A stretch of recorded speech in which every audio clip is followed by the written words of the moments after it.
Chorus Voices, the podcast brought to you by Chorus, a fresh approach to community service. Settle in, listen in, and enjoy the voices who bring you reflections, musings, and stories from our community.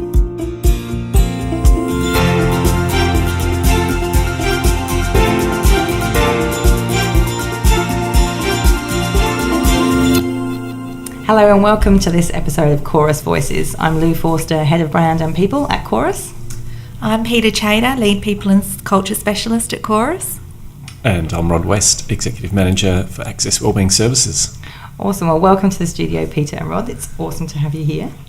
Bit of a different episode this time. We've done a few conversations on mental health because Chorus support a lot of people on their mental health recovery journey.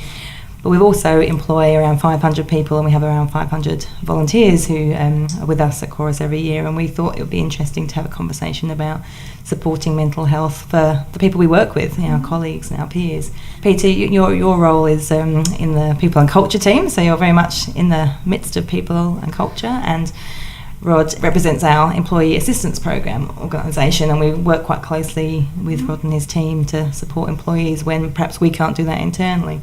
I thought I would ask you first, Peta, how do we consider wellbeing of our staff and volunteers at Chorus? I think at Chorus, our philosophy is we put people first. So, making sure that our staff and volunteers feel safe coming to work, and part of that feeling safe is that they, feel happy, that we're creating a positive environment for them.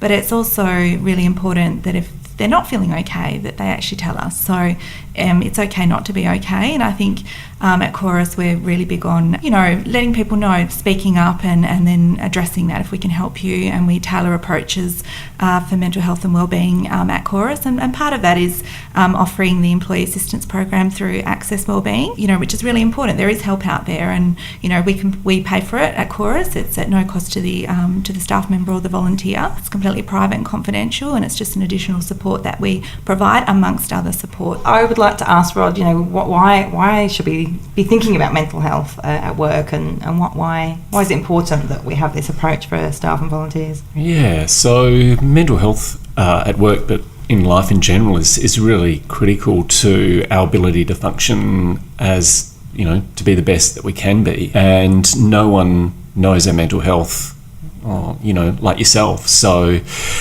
no one else can tell exactly how we're feeling or, what we're thinking. So being able to look after your own mental health is a key to being the best that you can be at work, and being able to recognise when you're not travelling okay, and then, getting some help early or being able to speak with people. So your mental health at work is really critical to your ability to, for good decision making, for your ability to, to make good decisions and function as part of an effective team.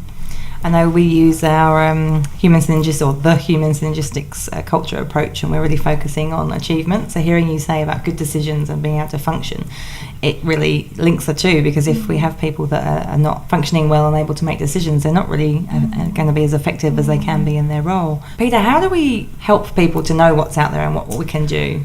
I think we heavily promote the EAP through Access Wellbeing Services, through brochures. If a new starter that commences at Chorus, be it a volunteer or a staff member, we promote it. We have brochures in our staff rooms, our kitchens, regular emails. We promote it through Chorus lines. We also have another tool that we use called the mental health response boxes that are in every site, in every staff room, kitchen, and they're really, I guess, a prompt for somebody who, because mental health is very individual. Some staff don't feel comfortable talking about it. They'd much rather go and read up about it. So it provides the tools for somebody, if they're not feeling okay, or if they've got a family member who's not in a good place, they can go and pick up a pamphlet or a booklet out of the mental health response box, and it gives them guidance and direction around where they can go and seek additional help. So there are quite a few tools. We also very much tailor our approach to how we provide support for mental health at Chorus. We've had many staff and volunteers who've worked for us that, we provide accommodations, in terms of working from home, flexible work practices. We've provided Meals on Wheels support to people who are at home who are not well, be that physically or mentally unwell. So we do very much, look at the individual and try and work with them to see what support that they might need on their recovery journey.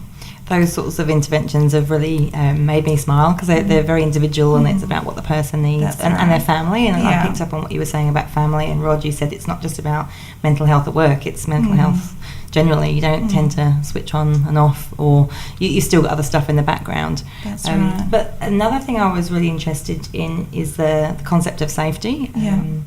I've had a couple of kind of conversations where people have talked about feeling safe, and you've both said about feeling safe. We had a series of events for Safety Week in October, and one of the questions in the quiz was about whose responsibility safety is, and I was actually surprised that it's an employer's responsibility and it's the individual's responsibility. Perhaps I can ask you, Rod, how does that impact on the employer and the individual's safety around mental well-being? So, that's a really good question, I think, and a question that a lot of organisations and companies are really trying to come to terms with more recently. I think it's, widely acknowledged that workplace safety isn't just about your physical safety anymore, it's your emotional and psychological well-being as well. So in our role, we talk a lot to organisations about psychological safety and how organisations can actually enhance and provide that to staff. But as you mentioned, it's not just organisations, it's employees' responsibility as well to be able to provide that and follow, and that's in part by ensuring they follow organisational policies and procedures, they understand expectations and guidelines in regard to their own behaviour towards their colleagues. So it is a dual responsibility, but something that's certainly increasingly emerging, and organisations, they certainly are recognising that they have a greater role to employees, not just in regard to their physical well-being, but also their emotional and psychological well-being. And so those aspects are coming out in things like policies around family leave for family domestic violence, leave for mental health, and as Peta just mentioned, flexible work arrangements, on case by case sort of individual circumstances, depending on what staff need. It's a really interesting point you made about the family and domestic violence. Peter, I wonder if you could tell us a little bit about our journey, because obviously new legislation, but we took it a step further in our approach to how we're supporting people without chorus. We did. So we've obviously incorporated into our chorus leave policy. We've also recently done a bit of an active promotional campaign. So we put posters on all of our toilet doors and all of our bathrooms at chorus sites, because obviously it's a very personal, private situation, and some people don't want to come forward and ask for help. So we're providing the tools that people readily accessible information for them, where they can seek additional help, what chorus can provide if they're going through a situation and they need that support. So, and we've just recently promoted in our Chorus Lines one of our newsletters, I think the last one, if I can recall. So it's definitely a topic that we really want to support and to make our staff aware of. And volunteers as well. And it's just such a nice outcome that it's not just about there's legislation, let's make sure it's implemented, let's think about, well, how might that impact somebody? And I was really impressed with the posters on the toilet doors. It wasn't something that I would have thought about. I thought, absolutely, if it was on the staff room poster, then you're going to feel really self-conscious standing there reading it, perhaps. So to have it somewhere private, I thought that was really thoughtful. And hopefully, we can send a message to someone that needs to hear it. Statistic-wise, Rod, do you know, if we've got 1,000 people at Chorus, how many people might be impacted by either family violence or mental health or anything? Sometimes it's easy to think it's over there, but it's probably in our midst. Absolutely. Aside from our EAP services, we actually do run a number of family and domestic violence services, and sort of research would suggest that 1 in 3 women experience family domestic violence in some way, and people often think that's they define it as physical abuse, but what we know about family domestic violence is that it's not just physical abuse. It includes a whole array and patterns of abusive behaviours that include financial abuse, sexual abuse, emotional abuse, social isolation. So a whole range of behaviours that we might not easily pick up on. We often think of domestic violence as, someone coming in with a black eye or something that we can visibly see, but, taking it back to that psychological wellbeing and psychological safety, often indicators that are very hard to pick up. And so, as Peta mentioned, I think it's really important that we do provide opportunities through promoting strategies that organisations have where people are able to identify that might be happening to them, and then how they can go about seeking support for that. So, it's great to hear, what you're doing, because as you say, Lou, it's certainly a much more prevalent and common experience than we expect or understand. We were talking before we started recording about how can we tell and how can we support somebody if they're experiencing something that perhaps they've got this mask on and then they're not showing. Where's the boundaries in what we say and do to support somebody if we maybe think they're suffering, or how do we get over the guilt if we find out afterwards that someone's been suffering and we didn't know? We think, wow, I should have picked up on that. Yeah, look, I think it's important. Often there's no way to there is no way to tell. And so, as Peta said, the best way is to provide opportunities and spaces where people feel comfortable enough to approach a manager, their HR department, or someone else in the organisation, because the organisation has promoted such things as, has promoted their understanding of the prevalence of these sorts of issues, and then how people can go and get support. So, yeah, certainly I think it's important not to ruminate on how we didn't spot it. It's more important about ensuring people and the organisation do promote. We understand this is an issue in society, not just in our organisation, but in society, and that we're there to provide support, and so people can approach a manager and, as I said, a HR officer. And then if that does occur, that people are clear that it's not necessarily their issue to resolve, but that they're there to help and support that person. Often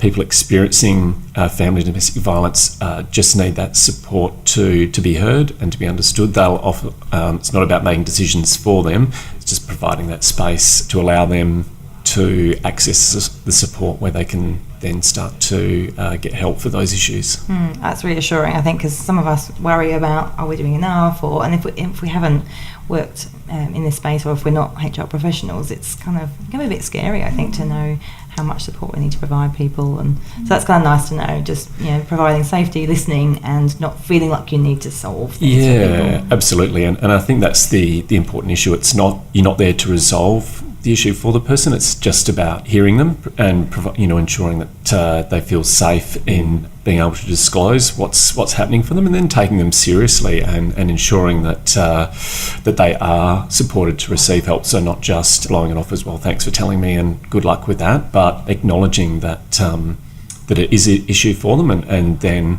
looking at how you can support that person while they're experiencing whatever issue it is. I like the Are You OK initiatives and posters. They're really simple, and they've helped me to think, okay, how can I make sure that I'm the best I can be support for somebody with some 3 simple steps. So I quite like that. So I guess as a nice way to kind of round out the conversation, perhaps, Rod, you can give us some tips on how we look after our own mental health and self-care, give it a bit of a... Sure. So, I think this takes us back to, back to the first part of our conversation, which is really, I guess, making a commitment to be aware of your own mental health and taking the time to look after yourself. As Peta said, I think, the work that Chorus and all the staff undertake is really incredible, but it also can be really challenging at times as well. So I think it is important to find a part of the day where you can debrief or reflect on the work that you're doing. And if you are maybe not coping as well as you have been, then it's about understanding where you can get that support. So whether it's from a team leader or a manager or HR, and being okay with reaching out for that support, I guess, on a day-to-day basis. A lot of the research says our capacity to be positive and to be engaged with the work that we do, and to be approaching it from a strength space, which I'm sure Chorus do, rather than seeing the weaknesses of either our organisational processes or, the weaknesses of our clients. So all the research we're doing around positive psychology really recognises that our ability to acknowledge the strengths in, I guess, our own character as workers, but also our strengths as an organisation. And Peta mentioned the finding opportunities to recognise the great work that staff do and reflecting on the achievements and the feedback that client gives is a really important aspect of ensuring that we don't get caught up in the run-of-the-mill process of what we've got to do every day, but taking some time to reflect on our strengths, on our positive attributes, and how we overcome many of the challenges that you face on a day-to-day basis, and the achievements that we make both individually but as a team and as an organisation, and the contribution that you make, which is a significant one to the community. So all those sort of aspects certainly really do go a long way to building a positive culture within an organisation and certainly within teams. So that capacity for people to see the strengths that they bring to their role, that they have within themselves as professionals and as teams too, I think is really critical. I'm not sure if I quite answered your question, but no, I think it really does. And the thing that it reminded me of again is the culture work we're doing. I said that we're focusing on achievement, which is very much being clear about the work we're doing and the goals we're achieving. As a caring organisation, we score really highly on the humanistic encouraging, which is about other people. We're very, very good at caring for other people at our own detriment often. So the self-actualising on the human synergistics model is about ourselves, and I think we look after other people much more than ourselves. So what I'm hearing from you is we need to look after ourselves too. Yeah, well, it's an incredibly vital part of staying mentally healthy, and we're in a similar situation where we provide counselling services. We're often great at telling other people, not telling people, that's not generally what we do, but guiding and helping people and helping people reflect on what's happening for them, and often we don't take our own advice or guidance and do those practices that we preach. So certainly not alone in that, I think.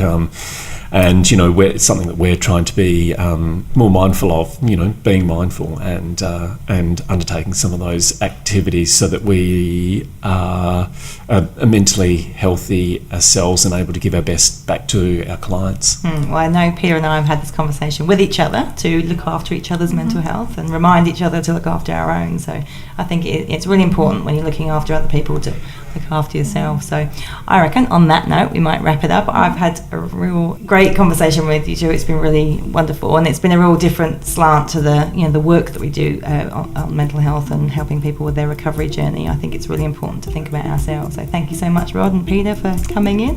Pleasure. Thank you. Excellent. That's us for Chorus Voices. We'll see you next time. Thanks for listening to Chorus Voices, the podcast brought to you by Chorus.